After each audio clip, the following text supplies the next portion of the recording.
Gusto ko muna pasalamatan yung lahat na nag-show up sa sinihan kasi surprisingly, napupuno po namin yung mga sinihan.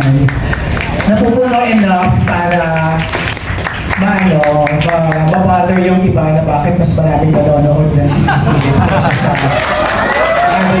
Quezon. Hoy! Sabi ka naman dyan, ha? Hindi! Nagsasabi lang ako kasi I think a lot of people are missing out what this festival could bring to the table.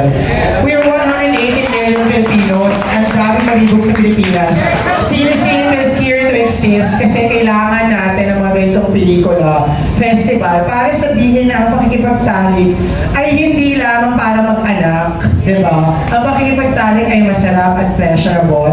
At inaalay ko po ito sa lahat na nanood, sa mga career filmmakers, sa mga audience namin nag-show sa cinemas.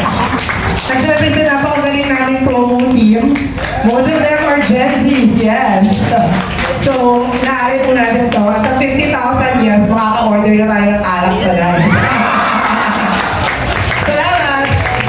Thank you very much, Direk Rod Sig.